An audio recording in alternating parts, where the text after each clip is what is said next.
debut novel. And I want to thank you all for coming out tonight. I know the game is on, so thank you. The idea for Three Bargains came to me even 10 years before I actually sat down to write the novel.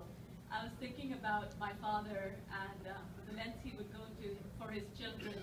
And it came to me, I'd never read a story about a father who had gone in search for his child, lost to the mists of time. I had read about mothers who had gone in search of their children, adopted children. I'd read about children going in search of their birth parents, but I'd never really read about a father going on this search. And then, so when I began to write, I felt like I really had to know who this man, this father was as a child, and what would be the circumstances that would lead to this event that would cause him to give up this child and then force him to go back to look for it. The young boy in my story is called Malik. He's 12 years old, and he comes to the town of Gorapur, where his father works. His father works for the most powerful man in town, a man called Avtar Singh, who owns the timber factory in the town. Madan's father is a goon for Avtar Singh and is involved in his unsavory activities. And he has worked out a deal with Avtar Singh that Madan and his family would be able to stay in the servants' quarters of Avtar Singh's house, while his wife, Madan's mother, would work as a maidservant for Avtar Singh. Madan has come to Avtar Singh's attention because he can read English. He's lived in a small, nondescript village all his life, yet he's picked up English, and Avtar Singh senses his intelligence and begins to take an interest in him. Unfortunately, Madan's father is a man of very limited vision, and he resents the attention Avtar Singh is giving his son, and he wants Madan to work and bring in money for the family. So Madan is torn between these two men. And in the scene I'm about to read, Madan's father has been derelict in his duties of collecting protection money for Avtar Singh from the town's businesses, and he's been called to answer to Avtar Singh at his office. The scene I'm going to read. Madan stared at the back of his father's bent head, his uncombed hair sticking out in all directions. His father stood in front of the same great desk, hands clasped in front of him, his mumbled apologies worsening Avtar Singh's mood. Avtar Singh swung his chair from side to side. What is the meaning of this? Disappearing for days? Work half done? You promised this would end when your family came here. He stopped the motion of his chair by slapping his hand on his desk. Madan and his father jumped. How many chances have I given you? His father shifted his weight but gave no answer. This is the last time you repeat this scene.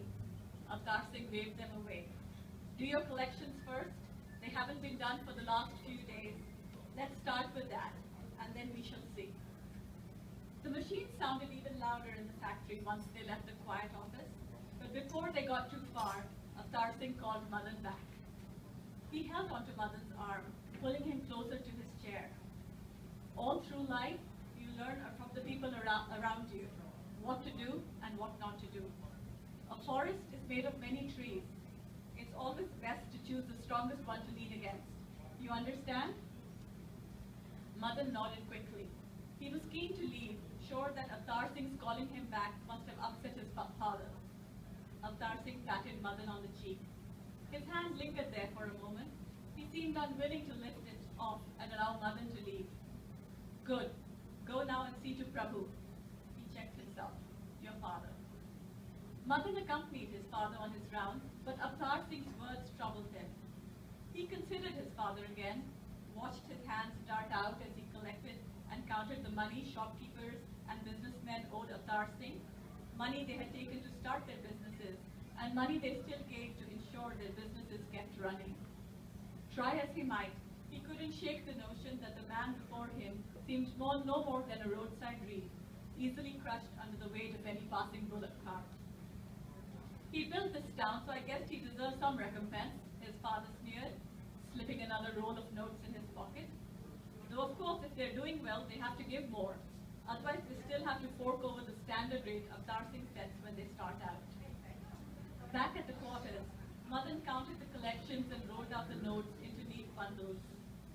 Swati twirled around the courtyard, Swati is his sister, and Babu, his father, sat on the charpai, watching her through his hazy smoke of his bidi. Swati's long skirt billowed around her slim ankles, and she sang a rhyme to her doll about the shy moon hiding from the morning sun. So much money, Babu, Madan said. With the final count done, he walked out with his father, who was to deposit the collections back at the factory. Once outside, his father said, "Wait a minute." He took out a wad of notes from his pocket and, separating more than a few 100-rupee notes, returned the rest. "Babu, what are you doing? Avtar Singh said not to." "Babu?" His father had to stay out of trouble with Avtar Singh. There would be no more chances, not for his father and not for the rest of them either. Madan dived for the money, casually slipped into his father's pocket, but his father held him back with one hand. "Don't worry," his father said. "I have Avtar Singh's number. I'll slip a few of these to Nathu and he'll cover for me. Your Bapu needs to take care of some of his own business right now." Madan struggled against his grip and he shoved him back against the wall. "What are you?" his father asked. "His accountant?" He went off down the street in the other direction, away from the factory. Things come to a head after this, and Madan's father commits an unforgivable act, which allows Avtar Singh to draw Madan further into his world. It is a hard, unforgiving place, a place of commonplace violence. And in the next scene, Madan has grown, he's about 18, and he has become Avtar Singh's right-hand man, a surrogate son to Avtar Singh almost, and he has found focus and identity with Avtar Singh. And in this next scene, you're going to get, it's just a little snapshot of Gorapur and Avtar Singh's world, the world he's created in Gorapur. Stepping into Sunrise General Goods, Madan glanced around the empty store, looking for the proprietor, Sharmaji. He heard thumping overhead and looked up to see Sharmaji perched halfway up a ladder, a dustcloth in hand. There were two clear divisions to Sharmaji's store. The items in the glass cases under the countertops were local. Packets of Parle-G glucose biscuits in waxy yellow wrappings, Swati's favorite Britannia chocolate cream cookies, packets of bhujia and chivra and other salty delights, domestic goods, as Sharmaji called them. On the shelves above were the goods from abroad, consisting of whatever one could fit in a suitcase: Kraft cheese tins, Pepsi cans, Hershey's chocolate syrup, and tins of Del Monte sweet corn. Madan once asked Sharmaji, who wanted tins of corn when fields of maize as golden as the pictures on the tins surrounded Gorapur. "There's always someone," Sharmaji said, "some poor sucker who wants to show off or taste something outlandish." While waiting for this person to materialize, the bright green labels bleached to white, remaining unsold and unmoving, as if they had claimed their stake to that area of shelving. Sharmaji flapped his dust cloth at Madan and began to descend. "Ah, Mr. Madan, I knew you would come today." "It's the same day every month, Sharmaji," said Madan. "Yes, yes," Sharmaji replied, reaching behind the counter and taking out a roll of notes. He looked up at Madan as he handed the money. "It seems like only yesterday you were this high, here with your father, and now look at you. Tell me again, how old are you?" Madan smiled down at Sharmaji. 17, nearly 18. He unrolled the money and began to count it. He knew it would all be there, but still he counted it in front of the man. That way, in case there was a discrepancy, he could take care of it there and then. "Even if they know they'll not cheat, why let them feel too comfortable?" Avtar Singh would say. "The moment they feel at ease, they might think of doing something you don't want them to do." Madan listened with half an ear as Sharmaji talked on. Why did Sharmaji always launch into the retelling of Madan's first time at the store? Did he want to remind Madan that he knew his father, or was he trying to find common ground, some empathy for the shared experiences at the hands of his father? The money all counted, Madan added it to the other rolls in his pocket. "Thank you, Sharmaji," he said, leaving the man in mid-sentence. Wait, I know you're a busy man these days." Sharmaji darted around randomly, gathering up sundries and supplies.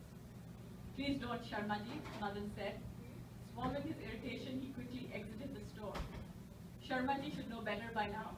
Madan would never take anything more or anything less than was due to him. At Bittu's pawn stand, Madan reached through the smoke curling up from the burning incense stick and over the jars of gulkand and betel nuts and took out a packet of gold flakes. He flipped open the cover, tapping out a cigarette. The paanwala struck a match and lit it. "Put it on my account, Bittu Bhai," he said. "Oh, Madan Babu, Madan Babu." Madan turned in the direction of the supplicating tone. Shuffling up to Madan was the crooked figure of 1984, his arm cradling a shehnai, the double-reed wood instrument scuffed and stained from years of use. His right arm stayed by his side, straight and stiff, as if in a splint. Bittu shooed him away. "Get out of here!" 1984 did a small backward dance, but kept his eyes on Madan, grinning, waiting, jiggling, the shehnai in his good hand. "It's fine," said Madan. "Give me 2 more. He tucked the cigarettes into the breast pocket of 1984's shirt. "Salam, Saab. Thank you, Saab." 1984 bobbed up and down, following Madan through the market. Madan hurried on, nodding absently at passers-by who wished him Ram Ram. There was no time to stop and chat. All they wanted was his support in approaching Avtar Singh for assistance to ask for money for their daughter's wedding or to acquire a contract for a government tender. With his lurching gait, 1984 kept up behind Madan. No one could recall 1984's real name, and even 1984 claimed he couldn't remember. When asked where he used to live or who he was born to, 1984 just chuckled. He had come to their notice after the riots following Indira Gandhi's assassination, when in towns like Gorakhpur, with their volatile mix